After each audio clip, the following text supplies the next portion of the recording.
Hello, what's up mga boss? Welcome back and again sa ating munting YouTube channel.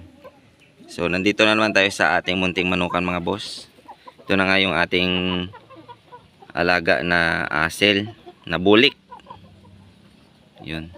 Tapos ito yung ating pure asel na one time winner. Tapos yung mga babae natin mga boss. O yun. At update ko lang kayo dito muna sa aking munting manukan mga boss. So yun na nga boss, ito na nga pala yung ating isang broodcock na si Talisain.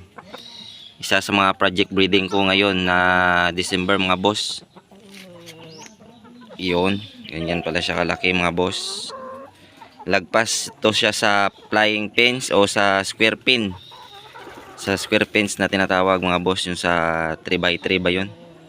Yun na green, tapos yung isa pa natin na alaga, yun.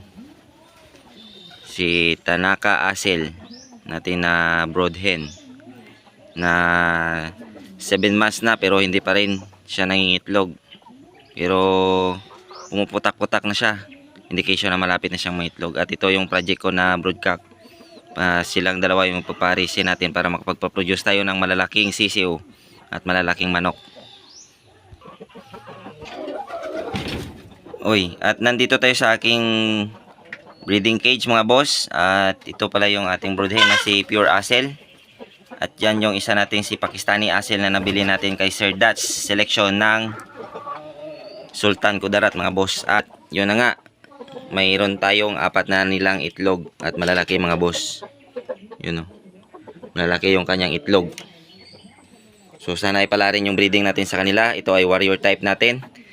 Panlaban natin to mga boss.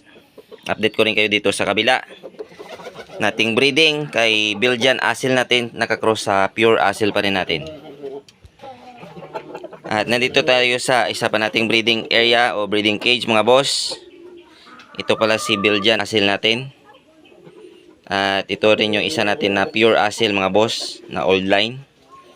At yun, kahit papano mga boss ay nakapagpaproduce na rin tayo ng itlog nila.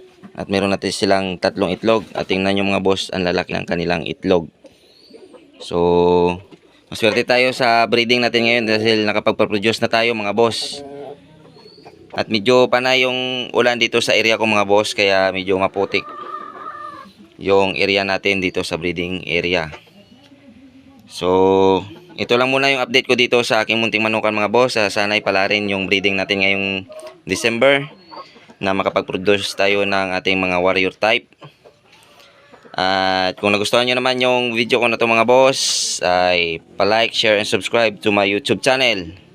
At lagi nating tatandaan na ang sabong ay sports lamang, huwag tayong mapakalulong sa sugal, at lagi nating unahin ng ating pamilya. Maraming salamat and God bless sa ating lahat.